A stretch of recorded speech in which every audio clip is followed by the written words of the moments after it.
You basically say if you're going to treat him like a child, he's going to act like a child, so stop treating him like a child. Yeah, absolutely. You know, it's one thing to talk about insults and calls for apologies and phone numbers. And look, we're all guilty of that. But I think what voters need to hear, and certainly voters in Republican primaries and caucus states, the early states, they need to hear specifics. And I'm hopeful, maybe if not optimistic, but a little hopeful, that we'll have an example or an opportunity tomorrow. Tomorrow, Donald Trump's visiting the border.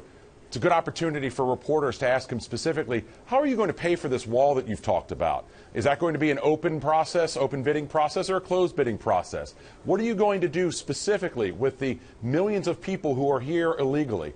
We haven't heard any specific plans from him, and until we do, we're just going to continue with the name calling and the insults and all the circus that doesn't really accomplish anything. So, okay, but what's the question you think could really nail him, Doug? I think we've already seen it. We saw it in Iowa when he was asked about religion. He gave a flippant answer talking about his little wine and his little cracker. I can tell you, as a Catholic, I don't like that. And a lot of evangelical voters in Iowa and in South Carolina don't like it. And also suggesting, I've never asked God for forgiveness once. Certainly the Republican primary candidates talk about their faith a lot. And the way that he handled that, I think, is the first crack in the dam.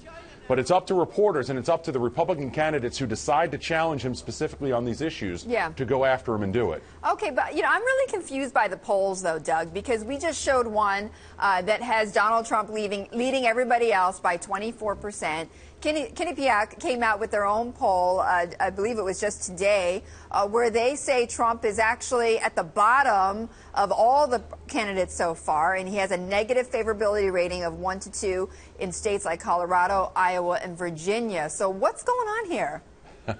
You know, it's no surprise that Republicans have problems with polling in the past couple cycles. I've been a victim of that, unfortunately. But I think what we're seeing is Donald Trump has the highest negatives of anybody who's running, even higher than Hillary Clinton. Yes. But again, he's somebody who's getting all this attention. Attention's great, and attention can bump up poll numbers, but scrutiny is what is needed of candidates. And again, one of the things that Trump should talk about is, why did you donate to Hillary Clinton's campaign? Why did you say that Barack Obama was going to be a strong leader? I can tell you, calling Barack Obama a strong leader is not a path to the Republican nomination. No, and certainly it's not something that people know about as well, or know about as well, that, you know, he's made comments like that in the past. You know, Rupert Murdoch, as you saw, you know, he's been tweeting up a storm on his Twitter page about Donald Trump, and he wrote just recently, when is Donald Trump going to stop embarrassing his friends, let alone the whole country, which I'm sure is the sentiment among many, many Republicans such as yourself. So why didn't anybody take a stand, and why isn't anybody taking a bigger stand? Well, I think every candidate needs to do what they can for themselves strategically to rise up in the polls as much as they can. And a lot of this attention's been a problem for Marco Rubio, who gave a great education speech a couple weeks ago that nobody paid attention to because we were talking about Donald Trump's latest insult. Rick Perry gave a really good speech touching on race, pretty significant issue right now that nobody really paid attention to because we were talking about Trump's latest insult. Right. I think as the debates come, the first debate will be in Cleveland, you'll see candidates go after him specifically. But in the meantime, I think it's incumbent on reporters who will be covering Trump and who are at Trump's events just yesterday in South Carolina, at the border tomorrow, to not just say, what do you think about Lindsey Graham's phone number or the latest thing that Lindsey Graham or anybody else said about him, but what are you going to do to fix the problems with stagnant wages in this country? What are you going to do specifically to reform our health care system to move it back to where we have affordability and accessibility that we need in this country? And that's where we'll see that the emperor not only doesn't have any clothes, but he doesn't have any answers either. Okay, well, Jonah Goldberg, who's another conservative columnist in the LA Times, he writes, there's an interesting lesson in Trump's inelectable fate.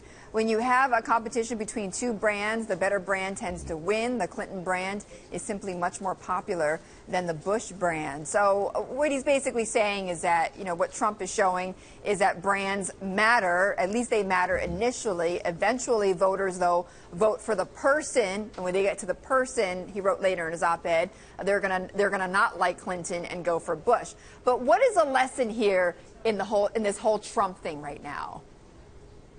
I think the lesson is that we've learned is the more attention you can get, it truly proves the point to a certain extent that there's not a such thing as bad publicity for this particular for this candidate. Unfortunately, It's really hurt a lot of Republican candidates. It's certainly hurt the Republican Party. It's helped Hillary Clinton. Not only has she been able to try and group all the Republicans together on immigration, but she's not being a part of the conversation right now. A poll came out just today that shows that Hillary Clinton is suffering in key purple states.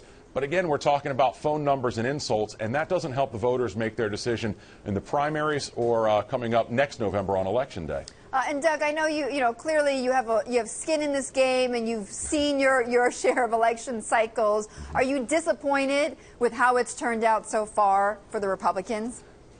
I think ultimately, as long as we take it seriously, pin him down on specifics so we can move past the circus, I think it won't matter. If you go back to the shutdown that we had a couple years ago, I'd tell you that was a pretty bad thing for the country, a pretty embarrassing thing for Republicans. It ended up not hurting us in the November elections in 2014. So I think once we get rid of the circus, once we move past it, and I would say Donald Trump really is playing the role of a bad professional wrestler, a bad guy professional wrestler who is trying to incite the crowd. And that's working for him right now. But when we move past this and we're talking about serious issues and we're debating most likely Hillary Clinton next summer and next fall, I think Republicans are going to be in a strong position. But we need to get past the circus first. But you think it might even be over by the first debate in August? I don't think it'll be over by the first debate because right now he has no reason to get out. Okay. But I think what we're starting to see is the beginning of the end of Donald Trump. And the way to do that is through specifics. Make him talk about what he's not comfortable with, what he doesn't want to talk about. And in this case, it's specific policy, it's specific issues. And that's where, ultimately, if you want to beat a candidate, you make them talk about what they don't want to talk about. We haven't done that with Donald Trump yet, but we need to. And if we do that, I think you'll see him start to go away.